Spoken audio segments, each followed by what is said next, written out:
Fitness today. मैं हूं आमिर साबरी। आज हम एक लखनऊ की मशहूर और मारूफ शख्सियत शहर काजी हजरत अल्लामा मौलाना मुफ्ती अबुल इरफान मियां फरंगी महली से बात करेंगे और बात इस मौजू पर करेंगे कि अभी 2 दिन पहले एक मौत हुई थी लखनऊ के अंदर कोरोना वायरस के नाम पर, जो आजकल एक महामारी चल रही है हमारे हिंदुस्तान में, और उसको लेकर कब्रिस्तान के अंदर उस मैयत को तदफीन होने से यहाँ के मकामी लखनऊ के मुसलमानों ने रोक दिया था और मैयत को तदफीन नहीं होने दिया। उसके बाद जैसे तैसे छुप छुपा करके लोगों ने उसको बैग दरवाजे से ले जाकर तदफीन किया। उसके ही परिपेश में आज हजरत अल्लामा मौलाना मुफ्ती अबुल इरफान में फरंगी महली के जरिए एक फतवा दिया गया है। चूंकि उसको गुस्ल और तदफीन दोनों के लिए वो फतवा है, मैं इस पर बात करूंगा हजरत अल्लामा से कि क्या फरमाते हैं हजरत अल्लामा मौलाना अबुल इरफान में फरंगी महली साहब। हजरत जी बताएं कि जो अभी एक लखनऊ में एक मौत हुई थी और उस मौत के बाद उसको तदफीन नहीं करने दिया कब्रिस्तान के अंदर, इस बारे में क्या शरई हुक्म है? बिस्मिल्लाहिर्रहमानिर्रहीम। देखिए, एक मुसलमान की जिंदगी और उसकी मौत दोनों ही काबिल एहतराम है और शरीयत का ये हुक्म है कि इकराम मुस्लिम के लिए किसी भी मैयत को दफन करना और उसको गुस्ल देना और उसको कफन देना, ये वाजिबात में से है। तो अब अगर खुदा न खास्ता किसी ने दफन करने से रोका तो वो इकराम मुस्लिम के खिलाफ है। कानूनी और शरई एतबार से वो लोग मुजरिम हैं, उनको इस सिलसिले में सजा मिलना चाहिए।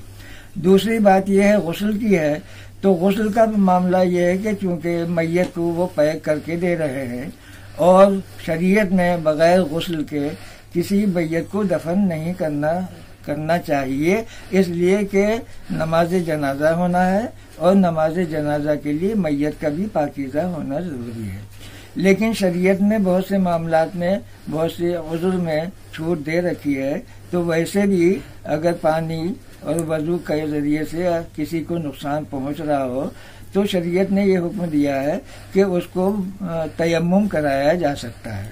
तो वैसी हालत में जब मैयत को वो पैक करके दे रहे हैं और उसको खोलने से बहुत से मफासिद पैदा हो सकते हैं, जो मैयत के लिए भी नुकसानदेह है और वहाँ के लोगों के लिए भी।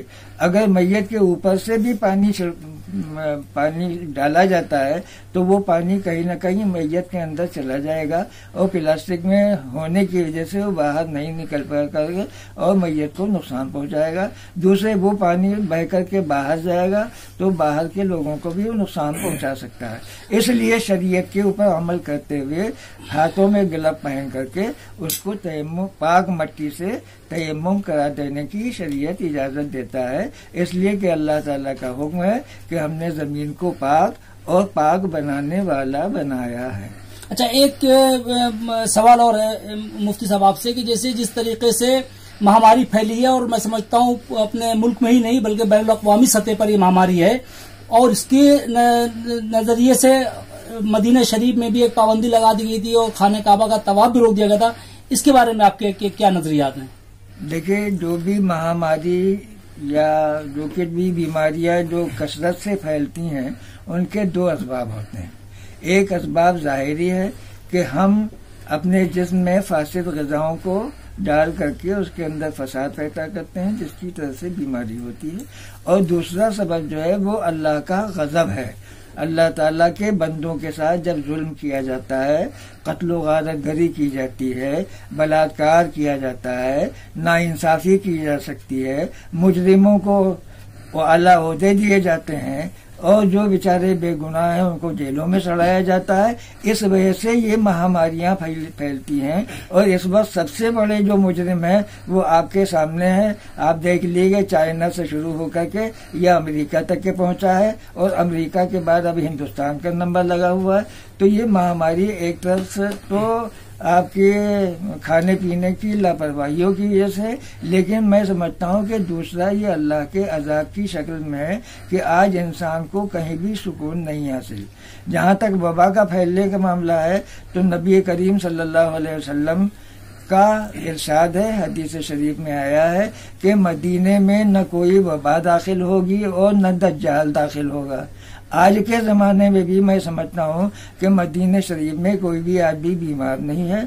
इसी तरह से मक्का मुअज़्ज़मा भी अल्लाह के हिफ्ज़ व अमान की जगह पर है, जहाँ अल्लाह के फरिश्ते दिन रात हाजिर होकर के इबादतें करते हैं। तो जब अल्लाह की रहमतें वहाँ नाजिल हो रही है तो वहाँ के सिर्फ शयातीन को जो भेष बदले हुए मुसलमानों की शक्ल में है वो अगर बीमार हो जाए तो कोई बड़ी बात नहीं, लेकिन मक्के में रहने वालों को किसी को कोई ईज़ा मैं समझता हूँ कि नहीं पहुँच सकता है। बहुत बहुत शुक्रिया।